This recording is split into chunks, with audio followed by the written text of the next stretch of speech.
What's up mga kaugot? Namaste!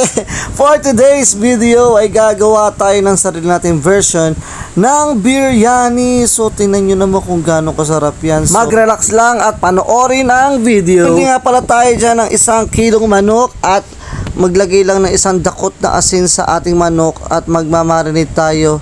At syempre magbe-blender muna tayo sa food blender ng mga sangkap. So maglalagay tayo dyan ng kamatis, ng sibuyas, ng luya, ng bawang at ng sili para kahit papano ay may konting anghang ang gagawin nating chicken biryani. Pipinuhin lang natin itong mga pampalasa at mamaya ay ilalagay na natin to sa ating manok para i-marinate ng 1 oras. So huwag nyo kakalimutan lagyan ng oil, kahit anong classic oil, pero dito ilalagay natin ay olive oil, siguro mga 1 tablespoon ng olive oil ang ating ilalagay dyan bago natin i-blender para madurog or mapino natin ang mga sangkap na ilalagay natin sa ating manok.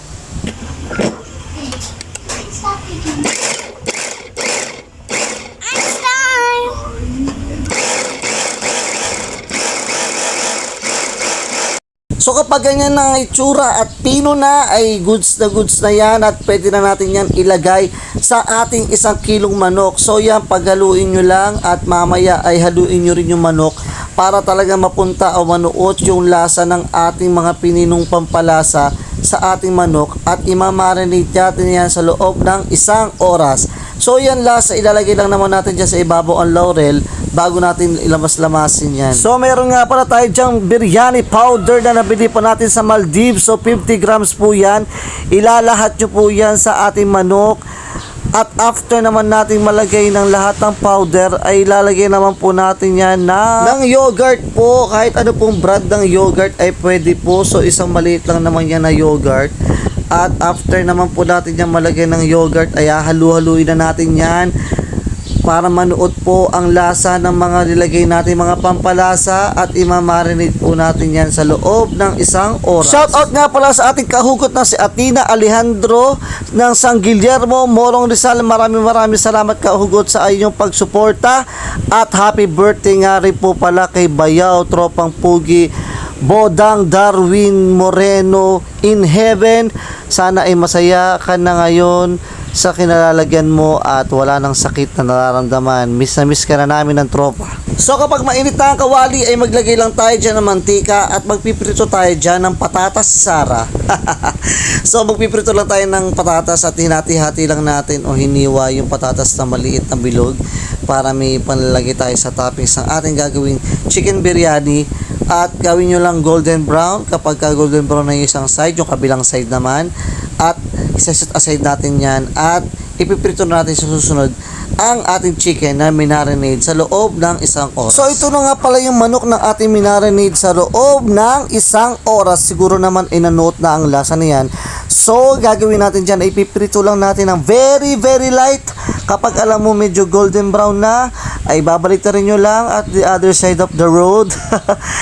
Ay ganun pa rin ang gagawin nyo, very light na prito lang. Huwag nyo masyadong susunugin o huwag nyo masyadong lulutuin kasi mamaya naman ay may isim at maluluto na mabuti ang manok natin sa ating gagawing chicken biryani. So kapag nakita nyo na medyo golden brown na yung kabilang side, ay babalik na rin lang natin yan para hindi masyadong masunog o overcook.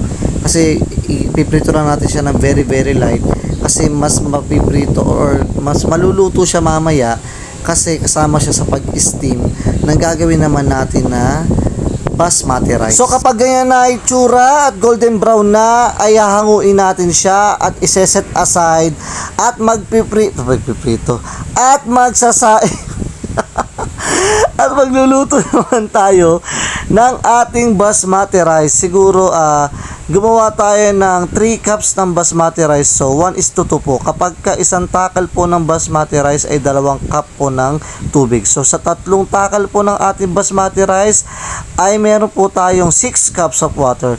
So yung pinang-marinate natin kanina na pinababad dyan sa manok ay lalagay na rin natin dyan sa pinagprituhan natin ng manok. So kasama na siya sa gagawin natin na sauce or yung para magiging pampalasa na rin siya ng ating isasaing na basmati rice. So mga kahugot, iyan na nga pala yung ating basmati rice na nahugasan na natin.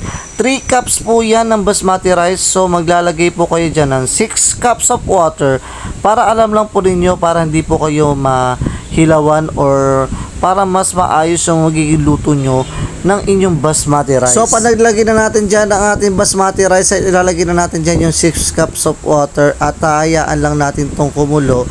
So, maya-maya kapag kumukulo siya, ihalo-haluin mo lang naman yan. Mabilis lang maluto ang basmati rice ng India.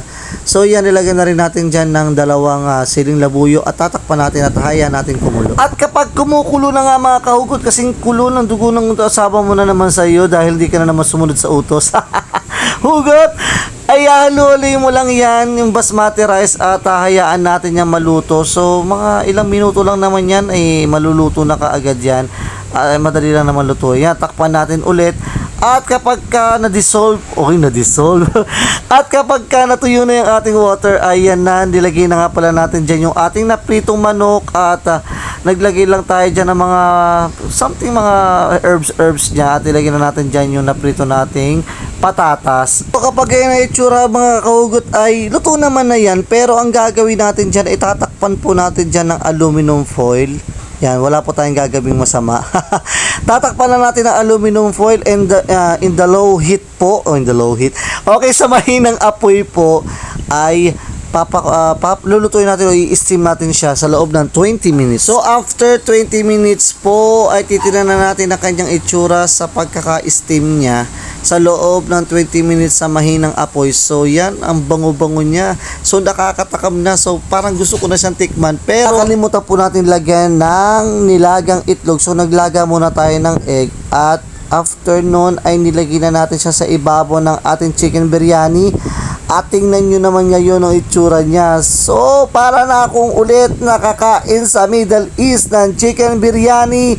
So, yan, ganyan po ang itsura ng chicken biryani na makakain nyo po sa Middle East. Or FYI lang mga kahugot, originated po ang chicken biryani sa bansang India. So, salamat nga pala sa mga Indiano sa inyo chicken biryani na natikman ko na sobrang sarap. So ano pang iniintay? Tikman na natin to.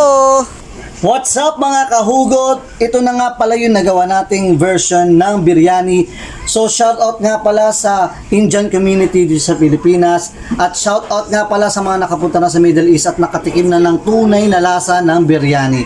So dahil na-miss natin ang biryani, ay nagawa tayo ng sarili natin version. Siyempre, kulang-kulang pa rin tayo ng mga alam niyo yung mga pampalasa dahil mahirap talagang gayahin ng tunay na biryani. So ito, meron tayo dito nga pipino yan na naglaga na rin tayo ng egg. Huli natin siya na ilagay. So, tikman natin siya. Tikman muna natin yung kanyang rice.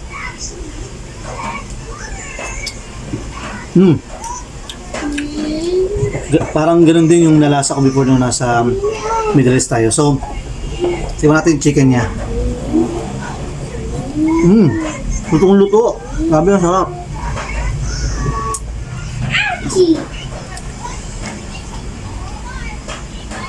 Grabe ang sarap. Sa mga hindi pa nakakatikim dyan ng biryani, itry nyo na lutuin to kasi madali lang naman. So, panoorin nyo lang yung video. At meron din tayo dito nga patatas. Pepino.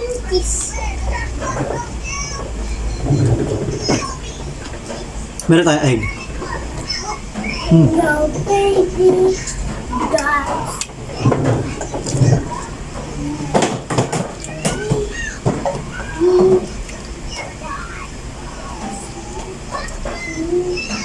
Ang sarap ba? Parami na naman nakain natin. So, yun lang. Maraming salamat sa panonood mga kahugot. Hanggang sa muli.